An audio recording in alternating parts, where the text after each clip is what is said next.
Hello my viewers, welcome back to the channel. By the video title, you know what this video is about. The AFC and NFC championship game preview. Okay, it's on two games of course. You know, you got the Eagles going against the Commanders in the NFC championship game, and you also have of course the Bills and Chiefs for the fourth time in recent history. Like they're going against each other in the AFC championship game. So we're going to see exactly what happens. Okay, let's start off first, of course, with the AFC championships. As you guys know, the Chiefs are there for about the sixth straight time, something like that, 6-7 straight time. Ever since Mahomes took over as a starter, they've been in the AFC championship game every single time. So I think it was like 2018, 19, right? So they've been there for a while, like about 7 straight years. And you get the Bills going there to Josh Allen's second appearance. Last time it was against the Chiefs as well. His appearance that he had for the AFC championship game where he fell short. And after it's the same year they beat the they beat somebody in the first round. I feel like they beat in the first round that year, but I remember they beat the Ravens in the second round, and then they got to, of course, the AFC championship game and got blown out badly by the Chiefs. This time might be different, of course. They beat the Chiefs already once during the season. They're the only team to beat the Chiefs when they're starting their starters. You know, last game of the season, the Broncos played the Chiefs backup, so they don't really count too much. But they're the only team to beat the Chiefs in the regular season when starting their starters. Playing amazing football out there and handle business last week against the Ravens, and they did it through the running game. You know, James Cook had a pretty good game. Josh Allen numbers was not that good. You know, it was on 126 passing yards. You know, didn't really do too much in that game. It wasn't really a game changer. He had a rushing touchdown, but wasn't really doing anything spectacular, of course, in that game. But when you're able to run the football, and the Ravens made mistakes, you know, Lamar Jackson having the fumble, the interception they had as well, and also, of course, Mark Andrews fumbling the ball when they driving down the field with 8 minutes left. He's driving down, fumbling, then Mark Andrews dropping the two-point conversion. And I see a lot of people and analysts talking about Lamar Jackson threw a bad ball. I'm like, stop it! You guys got to stop hating Lamar Jackson that much. I know he's a Raven. I'm a Steelers fan. I can care less about the Ravens, but you got to call it how you see it. That was a perfect ball. Nice ball. Lamar Jackson threw it. He was able to turn around, and usually you turn around, you can like fall. So the way Lamar Jackson threw it to him, he turned his body around. You know, it's not even if you bobble the ball, you can fall down and it bobble on you a body part and it still be in. For some reason, he bobbled it and bounced it out like that and dropped it. And he did that before against us. Remember in the two-point conversion, when Steelers played the Ravens, a few seasons back. He had the same play. He tried to catch it like this, one-handed, and dropped it too as well. So, yeah, he had a bad game right there, and with the Ravens in that game, but. You know, he's still a good player, great player, stuff like that. You know, everybody has a bad moment, bad game like that. People sending death threats and stuff. That's going too far like that, guys. It's just football. I know he made a bad play, you know, mistake right there. He's an all-pro. He'll make up for it probably next season, of course. But sending death threats to people and all this crazy hate stuff to the family and saying certain things and stuff. Come on, guys. Gotta chill out. But in this game right here, we're going to see if the Bills can find a way to overcome the Chiefs. The Chiefs handle business against the Texans, and a lot of fishy calls and stuff, like I mentioned many times. If you're playing the Chiefs, you got to make sure the game is not close. The Bills, last time they beat the Chiefs, it was a 2-score game in the end. When it was like 2, 3, 4 minutes left, make sure it's a 2-score game. If the game is close, you're not going to win because it's a lot of outside factors. I'm not saying that the Chiefs are rigging anything or anything crazy, but there's a lot of factors that come into play. I feel like they have a little friendly whistle than other people sometimes as well. And you just see a lot of things kind of roll their way fully and stuff like that. And they're a dangerous team too when the game is very close. So you need to make sure you go out there and handle business. I think the Bills have enough weapons. They have the ability to go out there and handle things, of course, against the Chiefs. They need to make sure they get it done. This time they'll be on the road, of course. So we'll have to see what happens. You know, last time they played the Chiefs, they was at home. So this time they'll be on the road. So we'll have to see what goes down. You know, the Bills looking for their first Super Bowl as well. I think right because I think they lost those 4 straight when they had what's his name? Was it Andre Reed and the receiver? You know, they had those guys there.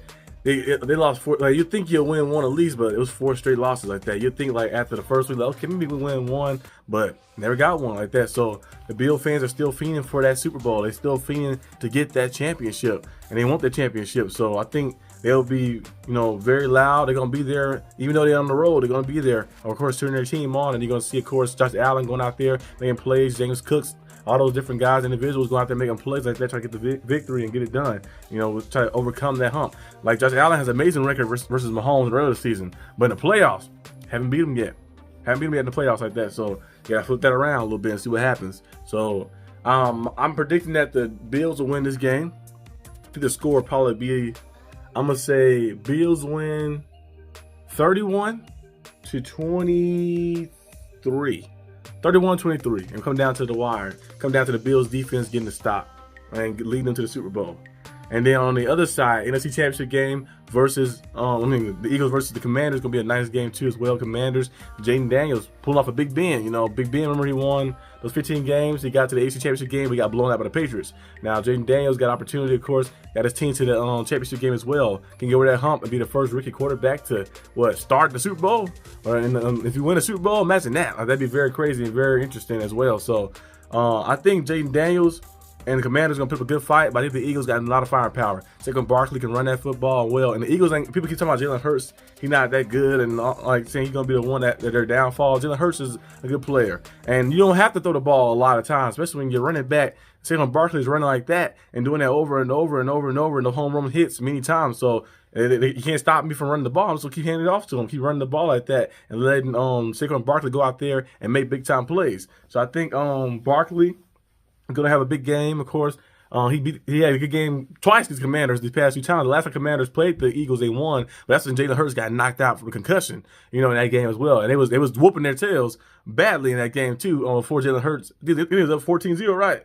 I think it was up by 14-0 or something like that. They had a good lead. Jalen Hurts got knocked out with a concussion. Kenny Pickett came in, kind of maintained the lead a little bit, but then the Commanders came back and surged back. Jaden Daniels had 5 touchdowns in that game. So this time, Jalen Hurts would not have a concussion. Or the first time he didn't have a concussion, and it was in Philly, and they won. So we'll see exactly what happens. I think the Commanders have a great fight, but I think they'll fall a little short. But they can definitely build upon this to next season and stuff and see what happens. But I think the Commanders fall a little short, and I think the Eagles defeat them, and the Eagles go to the Super Bowl. I think the Eagles will win the Super Bowl. They have a perfect team for it. Defense. They can run the football. They can pass the football as well. Everything is just well balanced in their team like that. Nice kicker and Jake Elliott, all the good things that goes around. They have everything that's kind of like just balanced, well balanced for their team. I think they can go out there and make plays, especially the D-line is able to gather people. You got Jalen Carter, who's still crazy. He fell to 9th in the draft, of course, because of the car accident incident that he had. He was racing and messing stuff up, so he dropped his draft stock until he fell in the draft. And that was a blessing for the Eagles to get him. You got Big Davis, they call him the Beast. You got him as well out there. You got, of course, all these individuals that's like just some big guys who can stop the run, guys who can get to the passer as well. Your DBs are good. Cooper DeJean is a nice player. He's a queen chess piece. You can put him anywhere on the field. He go out there and excel. Quinyon Mitchell, all these different individuals. So they got a nice roster of a collective group of amazing players. So their roster is real well balanced. They're probably a well-balanced team in the NFL. And you see from their record, as you see from their success, of course, so far. And I think they probably be a team that goes to the Super Bowl after beating the Commanders. I think the score probably be maybe a closer one. I think it'd be the Commanders, and I think the Eagles probably win 20. I'm gonna say 27-21 against the Commanders. 27-19 against the Commanders. 27-19. I think it'd be a one-score game, and now if they come down to the wire, of course, the Eagles defense get a stop. I think both defenses on both teams, the Bills and the Eagles, get a stop, and I think the Eagles go to the Super Bowl and they defeat the Bills in a pretty comfortable way. I think they handle business and get their Super Bowl. For Jalen Hurts and those guys like that, kind of redemption from last time. So this is my predictions for the NFC Championship and the AFC Championship game. Let me know down below what you think and what your predictions are, and I'll see you guys next time on the channel. Peace out.